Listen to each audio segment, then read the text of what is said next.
La entrevista. Saludo con mucho gusto y recibo en el estudio a Carla Patricia Vergara Briceño, titular del Registro Público de la Propiedad aquí en Ciudad Juárez. ¿Cómo estás? Bienvenida. Hola, buenos días. Muchas gracias por la invitación y un placer estar aquí con ustedes. Y pues platícanos, ¿cuáles son los trámites y los servicios que se hacen ahí en el Registro Público de la Propiedad? Bueno, realmente la oficina del Registro Público de la Propiedad es una oficina que tiene efectos publicitarios. Es decir, ahí vamos a encontrar todas las propiedades y todas las personas morales que se dedican al comercio inscritas o donde las podamos localizar.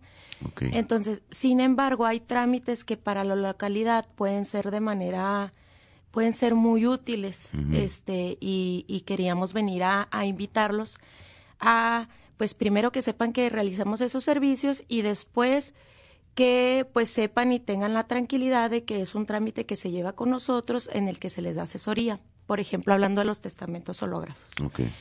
Un testamento hológrafo, pues es un testamento válido, igual que cualquier otro. Sin embargo, la particularidad es que es un testamento que va escrito de puño y letra del testador. Pues, ¿cuál sería el requisito para acudir con nosotros? Que el testador sepa leer y escribir. Okay. Sí, si el testador sabe leer y escribir, perfectamente lo podemos guiar y asesorar para que pueda dejar realmente su testamento sin ningún problema.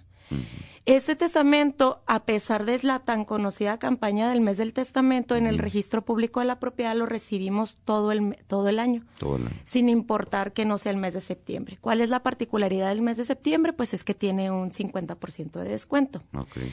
Pero realmente el costo pues no se considera muy elevado para los beneficios que tiene.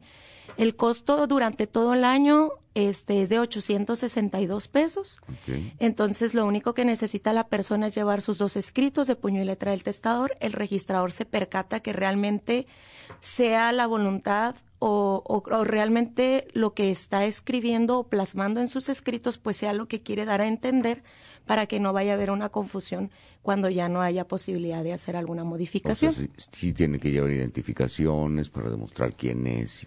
Sí, claro, se le identifica con su identificación oficial. No se aceptan identificaciones que no sean oficiales por salvaguardar los derechos de la persona, ¿verdad? De dejar su voluntad. Pero también se le hacen preguntas para saber realmente que sabe y entiende a qué está acudiendo al registro público.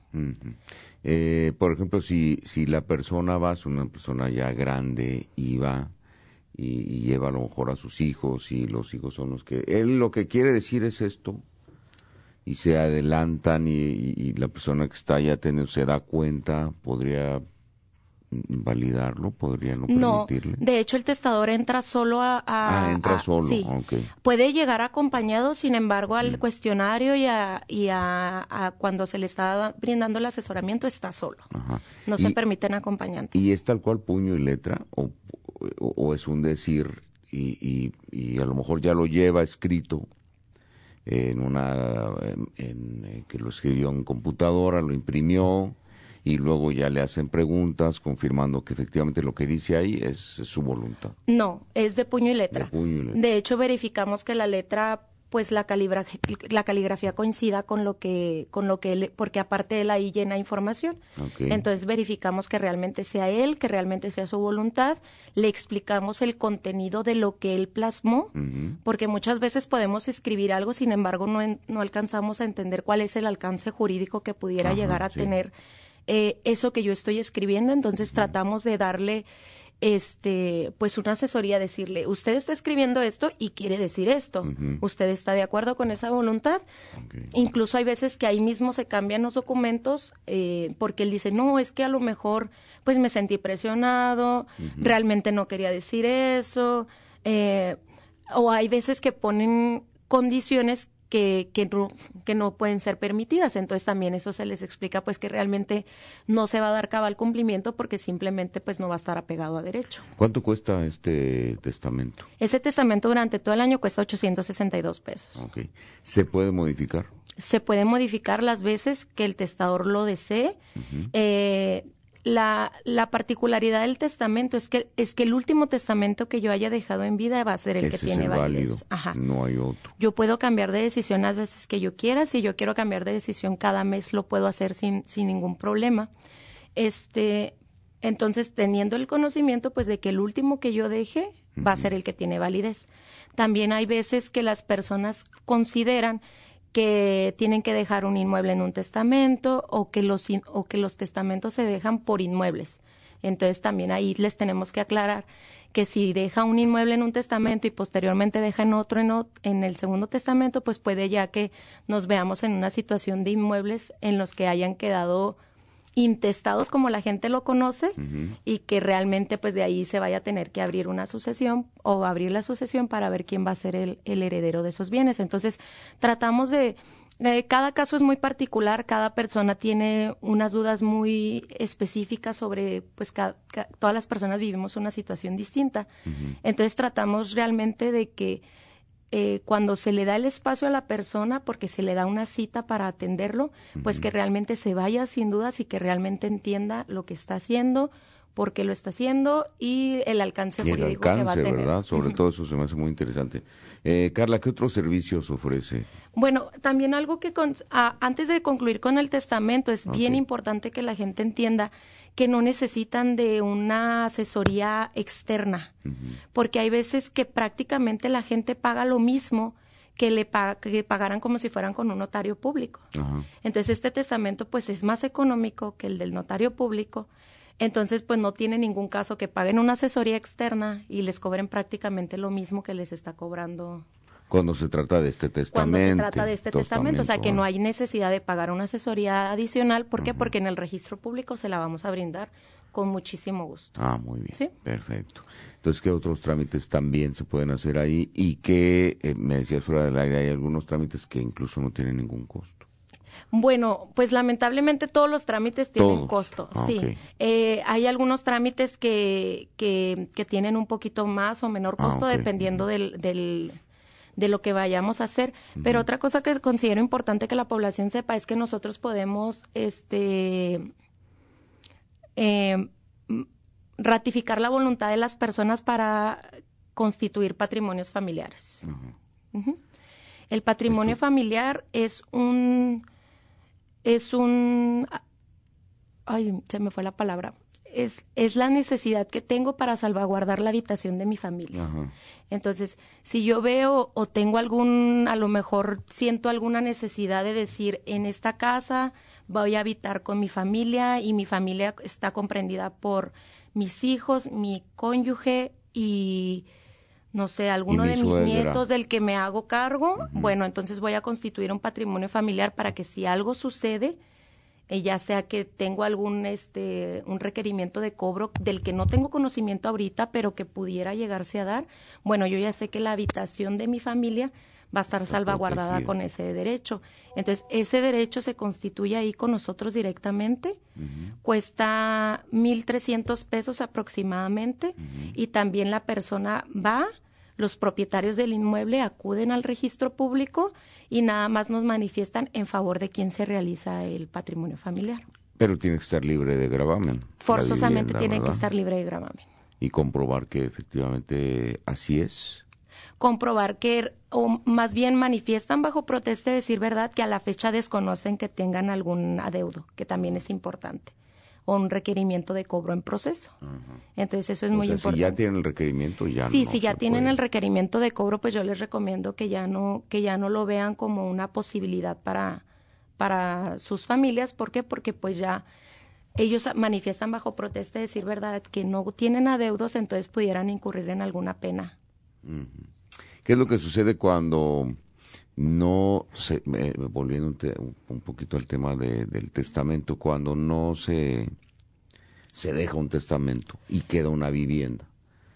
Y bueno, uno pensaría que quien tiene derecho inmediato pues es el cónyuge, hombre o mujer, pero también hay hijos, o a lo mejor hay otra pareja, ¿verdad?, fuera del matrimonio, que dice, pues yo también tengo derechos. Bueno, tu pregunta es muy importante porque realmente a veces es lo que todos creemos y en la realidad o jurídicamente no va a suceder así. ¿Qué pasa si yo no dejo un testamento? Bueno, si yo no dejo un testamento, forzosamente mis herederos o quien resulte o quien quiera resultar beneficiado de los bienes que yo haya dejado en vida, forzosamente tiene que iniciar un juicio sucesorio intestamentario, que se puede tramitar judicialmente ante un juzgado o se puede tramitar extrajudicialmente con un notario. Pero tenemos que realizar investigación en el registro civil a ver cuántos hijos aparecen como que la persona haya registrado en vida. Cuántos hijos aparecen, hay que buscar realmente, hay que publicar a ver si hay alguien que pudiera ser beneficiario. Hay que realizar búsquedas a ver si efectivamente no se dejó un testamento y posteriormente pues ya se va a la designación de herederos. En la designación de herederos, si nos vamos conforme a lo que marca el Código Civil, primero son los hijos, después los padres y después los hermanos. Realmente si el cónyuge tiene bienes propios no va a entrar a la sucesión. No entra. Primero son los hijos. Entonces, ¿qué va a pasar? Que si yo no dejo testamento, bueno, pues se puede repartir entre mis hijos que haya dejado en vida, ¿verdad? Y si alguien después dice, yo también soy hijo. Pues es ahí donde empiezan... Por ejemplo, en el caso de Juan Gabriel, ¿no? Que salen un montón de hijos. Sí, pues es que ahí es el problema, que si realmente a lo mejor yo puedo tener 3 hijos, pero yo siento la necesidad de proteger a uno, pues ahí ese hijo va a tener que compartir el derecho con nosotros 2. Si eso es algo que no van a poder decidir, se tendrían que poner de acuerdo ellos. Entonces ya saldría de la voluntad del testador. ¿Por qué? Porque no acudió a realizar su testamento, entonces ya alguien más tiene que decidir por él. Pero si yo tengo, 5 hijos y nomás le dejé a uno. Si usted realizó su testamento y nomás le dejó a uno, pues nada más a ese. Eso se tiene que respetar. Y entonces, ¿por qué salen ahí que otros hijos y empiezan a pelear, aunque está muy claro en el testamento a quién se le dejó la propiedad? Bueno, pues porque a veces lamentablemente los mejores pleitos son familiares. Entonces a lo mejor a veces como ya se involucran sentimientos, pues es muy difícil el por qué no entender que sentían más necesidad de proteger a uno que a otro. Entonces pues sí hay algunos procedimientos judiciales que se pueden agotar. ¿Por qué? Porque sentimos que el testamento no fue otorgado válidamente, que la persona ya no tenía capacidad para decidir sobre lo que estaba dejando, y es por eso muy importante que las entrevistas que realizamos a las personas que van y dejan su testamento, para ver que realmente nosotros podemos entender que esa persona entiende y sabe lo que está haciendo, porque si nosotros no nos cercioramos de esa capacidad de las personas, pues sería muy difícil. Cualquiera podría ir a escribir cualquier cosa y luego ya se someterían a una cuando no están conformes con el testamento, a realizar sus procedimientos judiciales. Pero pues todo eso ya lo dejamos en manos de una autoridad que tendría que decidir si sí o si no fue válido el testamento. Pero entonces, ¿quién decide iniciar un pleito, aunque sabe que a quien le dejaron todo es uno de los hermanos, tienen oportunidad de ganar? Bueno, pues un principio de derecho, el que dice tiene que probar. Entonces, básicamente, pues a lo mejor prueban que no había capacidad mental, o a lo mejor que ya estaba interdicto, o que ya no tenía capacidad para realmente decidir o tomar una decisión así. Hay veces que sí podrían agotar algún procedimiento con la finalidad de revocar ese testamento. Aunque en el registro público de la propiedad hayan dado fe de que cuando fue y presentó su testamento, ustedes comprobaron que el señor o la señora gozaba de plena salud mental y sabía exactamente lo que estaba. Sí, pues es que ahí lamentablemente ya no es decisión del registrador, ya es una autoridad la que tiene que decidir con las pruebas que se le presentan si efectivamente sucedió algo que pues no estuvo a la vista de los demás. ¿Qué pasa, por ejemplo, cuando en el testamento, por ejemplo, le dejo mi cuenta de inversión a una persona, pero en el testamento se la dejo a otra? ¿Qué sucede ahí? ¿Cuál tiene prioridad? Pues yo creo que tendría prioridad la del testamento, porque la que usted hace manualmente pues no deja de ser un procedimiento administrativo. Entonces, pero ahí ya tendría que ser el juez el que, en caso de que se haya retirado algún dinero, pues ahí sería otro procedimiento para cuando abren una recuperarlo. Cuenta, dice beneficiario o un seguro, ¿no? Beneficiario tal persona al 100%, ¿no? Y a lo mejor en el testamento yo digo, en caso de fallecimiento tengo un seguro y quiero que esa persona a la que le voy a dejar todo es a O sea, me casé y me divorcié y se me olvidó que esa cuenta se la dejé a mi anterior esposa, por decir, y luego en el testamento pongo a mi nueva esposa. ¿Qué sucede ahí? ¿Cuál tiene prioridad? Pues mire, para mí la prioridad estaría en el testamento, porque en el otro es un trámite administrativo. De hecho, las instituciones bancarias pues ni acreditan si usted es o no es heredero, o simplemente entregan el dinero a quien resulta beneficiario. Entonces, pues todo eso legalmente encontraría posibilidades para que lo pudieran agotar a través de un procedimiento para que se recuperara ese dinero. O sea, hay pleito ahí legal. Otra vez, ¿verdad? Entonces, pero lo ideal es no dejar problemas, ¿verdad? Pues lo ideal es no que nosotros mismos no nos vayamos poniendo trabitas que le puedan resultar un problema a las personas que estamos designando como herederas, ¿verdad? Lo ideal es ir viendo, teniendo claro, pues si tenemos una cuenta, bueno, pues que todo se vaya emparejando a nuestra decisión final para que, pues en realidad nuestros herederos pues sean los que menos batallen. La verdad es que el testamento es con la finalidad de que batallemos lo menos. ¿Por qué? Porque ahorita le explicaba el procedimiento cuando alguien no deja testamento. Pero ¿qué pasa si yo dejo testamento? El testamento llega al juzgado, el juez lo abre y ¿qué hace? Decreta la intención del testador. Si el testador mencionó a dos personas en partes iguales, ahí se acaba el procedimiento. O sea, en realidad, en ese momento designa herederos, nombra al albacea y ellos pueden empezar a hacer lo propio para ya adjudicarse los inmuebles, o muchas veces pues deciden venderlo como herederos. Entonces hay varias posibilidades, pero pues o sea, sí es un procedimiento que cambia bastante si dejo o si no dejo testamento. Es muy sencillo si dejo y es un poco complicado para mis herederos si no dejo. Cuando se compra una vivienda, podemos ir al registro público de la propiedad a ver si no tiene adeudos, si verdaderamente la persona que me está vendiendo el inmueble es el dueño. ¿Puedo verificar esa información ahí con ustedes? Miren, hay muchos trámites que nosotros realizamos a los que yo les sugiero que primero vayan al registro, que vean, que pregunten, porque lamentablemente hay mucha gente que dice asesorar y malamente asesora mal con la intención de obtener algún recurso, ¿verdad? Entonces, sí, en el registro público de la propiedad tenemos que tener inscritas las propiedades de las personas para que surtan efectos contra terceros. Okay. Es decir, usted puede ser propietario de un inmueble, pero puede ser que no lo tenga registrado con nosotros. Eso no quiere decir que usted sea menos dueño. Sin embargo, pues el resto de la población no tenemos la obligación de saber que usted es propietario. ¿Por qué? Porque no se agotó el procedimiento como se debió haber realizado. Entonces, yo sí le sugiero a la gente que si va a comprar un terreno, que si va a realizar un procedimiento en notaría, que si le dicen que su inmueble está agravado, que si le dicen que hay algún problema en sus inscripciones, que se acerquen al registro. Nosotros todos los días atendemos a la población sin necesidad de cita, sin necesidad de... A veces es un poco tardado porque atendemos a bastante gente. El flujo de gente que acude a la oficina aproximadamente es de 150 a 200 personas diarias, más la gente que atendemos virtualmente.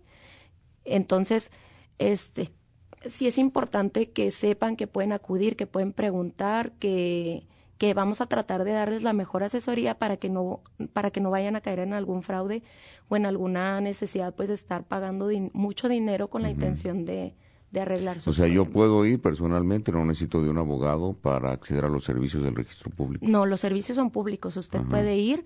Si hay algo que no comprende, tenemos personal capacitado que le puede dar la información. Ya si de plano usted necesita platicar con el registrador, que en este caso, pues ahorita yo represento a la oficina, con mucho gusto se le atiende. Le digo, lamentablemente, pues a veces hacemos esperar un poquito a la gente porque pues tratamos de atender a toda la gente que nos busca diariamente. Ok, ¿y la ubicación dónde están ustedes? La ubicación, nosotros estamos en las oficinas administrativas José María Morelos, que popularmente conocido como el Pueblito Mexicano.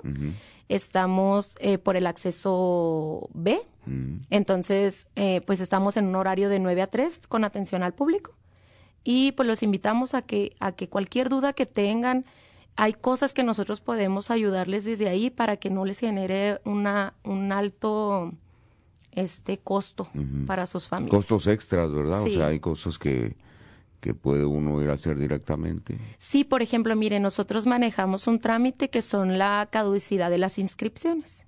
¿Qué quiere decir? Yo tenía un adeudo con una hipotecaria hace 30 años y mi crédito era 10 años. Entonces yo ya podría acceder a la cancelación de por caducidad de esa inscripción y que va a generar que mi certificado, en lugar de que me salga con un certificado, pues en lugar de que me salga que yo tengo un gravamen impuesto en el inmueble, pues ahora me va a salir libre de gravamen. Ya libre. Es un procedimiento en el que nosotros les ayudamos y cuando la gente contrata personal por fuera sale extremadamente caro. Okay. Aproximadamente 5,000, 6,000 pesos por la pura información, cuando para nosotros es un trámite que cuesta 419 pesos. Entonces, sí es importante, a veces la gente prefiere pagar porque dice, no, las filas están increíbles, son unos burócratas, es muy difícil que me den asesoría, es muy difícil que me vayan a atender. ¿Cómo el registrador me va a atender? Pues sí, a veces tenemos esa imagen del funcionario pues que no tiene ganas de trabajar, que realmente va a cubrir un puesto. Y pues eso nos va generando esa desconfianza por parte de la población. Pero yo creo que es importante que, pues bueno, a mí me dijeron que tenía un gravamen, a ver, voy a ir a preguntar. Yo prefiero perder una hora, ir a preguntar y ver que realmente que la asesoría que me están dando, pues me vaya a costar lo que me dicen que me va a costar. Pero qué beneficio el que yo encuentre otra posibilidad a un menor costo, pues porque ahorita todos yo creo que cuidamos el dinero. ¿Por qué? Porque pues hay necesidades y hay prioridades. Claro. ¿Y cómo saber qué necesito, qué papelería llevar, por ejemplo, para un certificado libre de gravamen? Para un certificado de libertad de gravamen lo único que necesita pues es llevar el nombre de la persona de la que quiere el certificado. Si es una persona que tiene varios inmuebles, bueno, pues especificar cuál de los inmuebles es el que deseo obtener el certificado, pero no necesita más. El costo de un certificado de libertad de gravamen o de existencia de gravamen es de 247 pesos. Y con eso ya. Y con eso es suficiente. El certificado de libertad de gravamen se entrega ese día por la tarde o a más tardar al día siguiente. Al día siguiente. Que también a veces a mucha gente me la engañan y le dicen, uy, no, es que si quieres tu certificado va a tardar 15 días en salir, pero si me pagas a mí tanto, te sale al día siguiente. Lo acelero. Entonces, lamentablemente, a veces, pues nos dejamos ir con la primera asesoría que nos dan. Entonces, yo sí le sugiero a la gente, pues no hay nada mejor que yo ir a ver lo que voy a hacer y que realmente yo entienda el proceso que voy a realizar y realmente pues para ver por qué me va a costar tanto, o sea, ser un poquito preguntones con la finalidad de que obtenga el mejor servicio pues a menor costo. Y entonces sí me van a dar toda esa información. Todo. Incluso nosotros damos certificados de libertad o de existencia de gravamen, certificados de existencia de propiedad, copias certificadas. Generamos inscripciones de sección primera, pues que son todas las inscripciones que son traslativas de dominio, contratos de donación, compraventas, transmisiones de propiedad, aportaciones de fideicomiso, todo eso es lo que generamos en sección primera. Todo eso nosotros le explicamos a la gente cuando va, porque a veces yo puedo creer que tengo un problema muy grande de este tamaño y en realidad es algo que voy a solucionar pagando 419 pesos y haciendo un escrito en mi casa. Ok. ¿Una copia de escritura certificada se puede obtener ahí o eso así no? Las copias que nosotros expedimos son igualmente válidas a cualquier otro documento que se haya otorgado con anterioridad. Por ejemplo, híjole, es que perdí mis escrituras, me van a robar mi casa, porque realmente es lo que la gente piensa, y no.